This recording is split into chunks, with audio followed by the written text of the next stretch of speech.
Donc dossier 4, intitulé Une lombalgie rebelle. Monsieur P, âgé de 49 ans, conducteur de poids lourd qui consulte pour une douleur lombaire évoluant depuis 48 heures, sans irradiation membre inférieur. Donc la première question, c'était vous évoquez une lombalgie aiguë d'origine commune. Quels examens complémentaires réalisez-vous à ce stade? Justifiez. Décrivez la conduite à tenir thérapeutique. Donc il ne faut réaliser aucun examen complémentaire. C'est très important, il y a de nombreuses recommandations qui ont été faites. Il n'y a pas d'indication à réaliser d'examen complémentaire devant une lombalgie aiguë d'origine commune.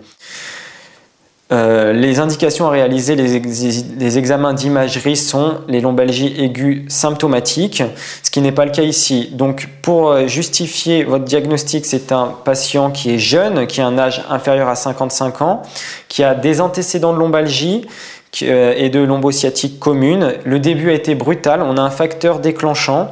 C'est une douleur purement mécanique et on a des signes négatifs. On n'a pas de fièvre, pas de déficit moteur, pas de troubles sphinctériens, pas d'altération de l'état général.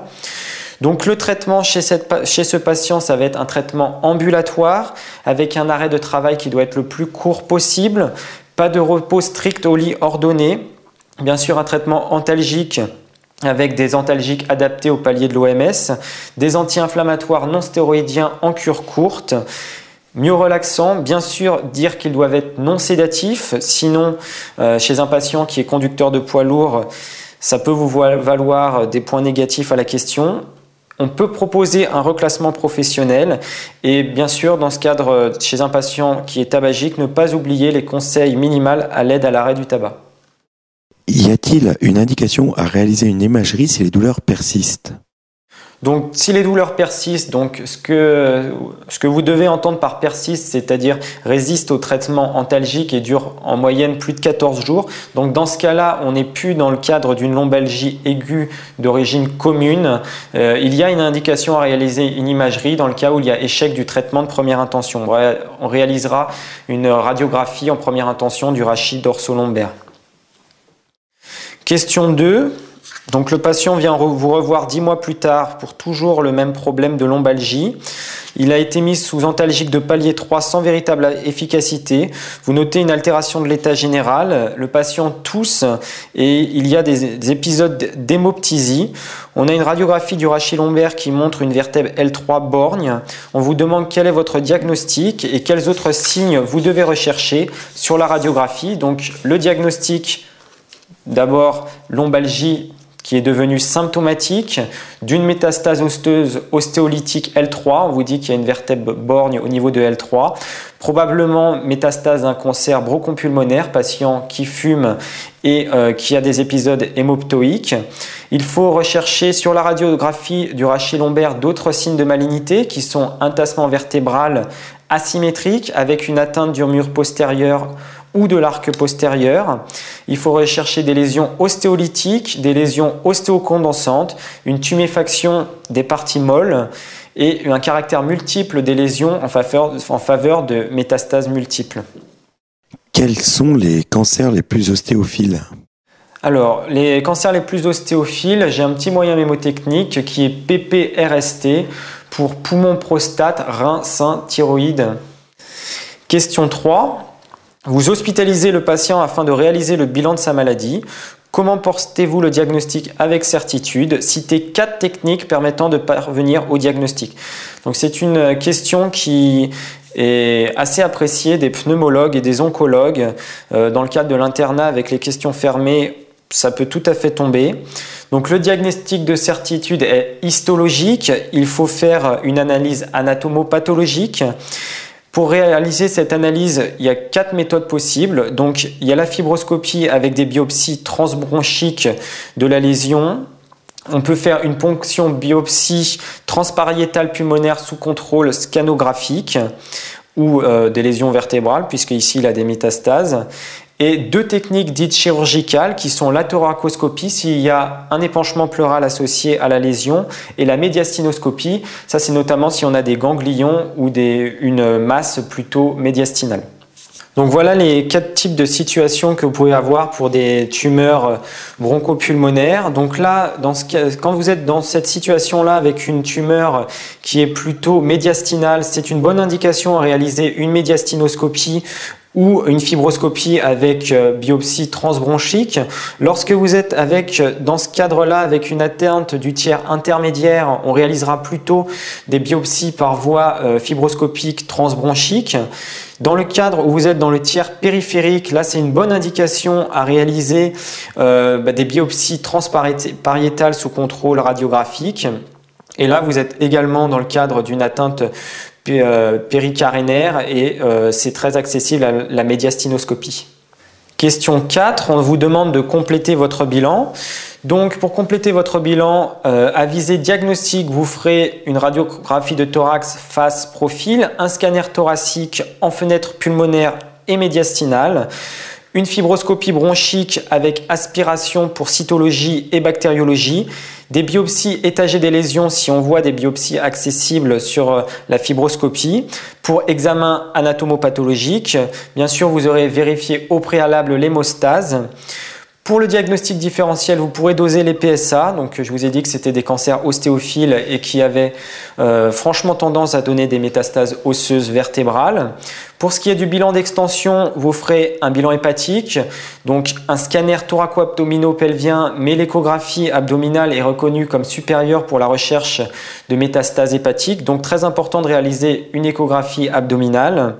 On fera donc ce scanner thoraco-abdominopelvien avec des coupes fines sur les surrénales. On fera un scanner cérébral avec injection, une pan-endoscopie DVADS et on recherchera dans le cadre de cette atteinte osseuse que vous avez une hypercalcémie, donc on fera une calcémie, on fera une scintigraphie osseuse, des radiographies centrées sur les lésions ou sur les douleurs et les lésions hyperfixantes sur la scintigraphie. On pourra proposer une IRM rachidienne pour voir s'il y a une atteinte ou une souffrance neurologique. Donc IRM rachidienne avec injection de gadolinium. Pour le bilan du retentissement, très important pour le traitement, on fera NFS, VS, CRP, bilan avec albumine et préalbumine. Et dans le cadre du bilan préthérapeutique, ionogramme sanguin, urée, créatinine. Question 5. Vous avez les premiers éléments du bilan biologique qui reviennent avec une hémoglobine à 10,8 g par décilitre, un VGM à 76 femtolitres, des réticulocytes à 39 000, une petite hyperleucocytose avec des globules blancs à 13 000, des plaquettes à 650 000, une natrémie 138 mmol par litre, une kaliémie à 4 mmol par litre, calcémie 3,25 mmol par litre, une créatinine à 110 micromol par litre avec une urée à 16 mg par litre, une VS à 70 mm à la première heure, une CRP à 89 mg par litre, ferritinémie à 326 microgrammes par litre, fibrinogène 5,2 et une albuminémie à 31 g par litre. On vous demande de commenter ces résultats. Et comment expliquez-vous l'hypercalcémie? Donc on a été gentil, on vous a déjà dit qu'il y avait une hypercalcémie. Donc on a une anémie microcytaire arégénérative, probablement d'origine inflammatoire parce qu'il y a bien sûr, donc vous avez les marqueurs d'inflammation avec l'élévation de la VS et de la CRP, mais également une élévation du fibrinogène et de la ferritine. On note également une hyperleucocytose, comme je vous ai dit, qui rentre dans le cadre de ce syndrome inflammatoire, qui peut également être lié au tabagisme. Une hyperleucocytose à 13 000, c'est pas très élevé, ça se voit fréquemment dans le tabac.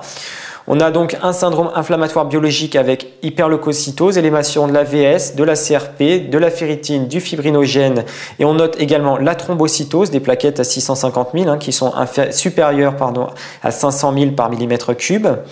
L'hypoalbuminémie, donc qui est en rapport avec le syndrome inflammatoire et la possible dénutrition chez ce patient.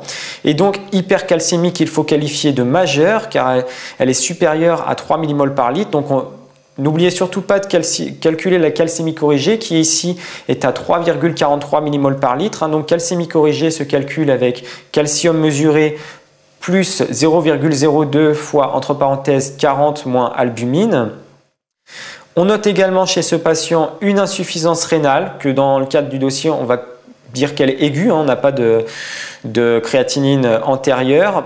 Probablement dans un contexte de déshydratation, on voit que l'urée est supérieure à 10 fois la créatinine. l'urée x 10 est supérieur à la créatinine. Et donc cette déshydratation, très probablement qu'elle entre dans le cadre de l'hypercalcémie.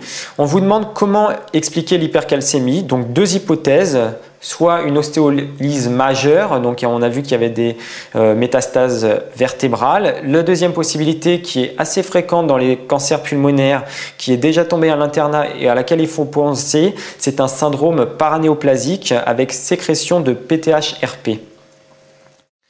Question 6. Décrivez la conduite à tenir thérapeutique immédiate devant ces résultats. Donc, on vous a dit la question d'avant qu'il y avait une hypercalcémie majeure. Donc, c'est ce qu'il faut mettre en évidence. On va prendre en charge de manière rapide cette hypercalcémie majeure. Nécessité d'une hospitalisation dans un service de soins intensifs en urgence avec une mise en condition, la pose de voies veineuses périphériques, la réalisation d'un ECG avec un patient qui doit absolument être scopé, une hyperhydratation IV par sérum physiologique et pour traitement spécifique de l'hypercalcémie, on fera des administrations de biphosphonate IV. Donc c'est un médicament qui a une action rapide sur la résorption osseuse. On fera également une injection de calcitonine sous-cutanée parce qu'elle a une action beaucoup plus lente mais beaucoup plus prolongée que les biphosphonates.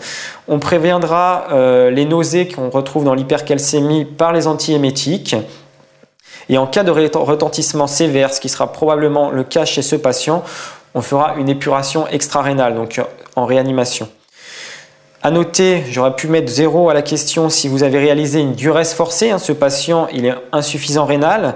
Donc même si la diurèse forcée est un traitement de l'hypercalcémie, à ne surtout pas mettre dans cette question. Montrez bien au correcteur que vous tenez compte de toutes les informations qu'on vous a données. Dans un deuxième temps, ce n'est pas l'urgence du moment, on traitera l'étiologie du cancer. Donc une fois qu'on aura eu la confirmation anatomopathologique, on fera une surveillance pluriquotidienne avec la clinique, conscience, pouls, recherche de déshydratation, avec la tension artérielle, recherche d'une rétention aiguë d'urine, donc on surveillera la diurèse.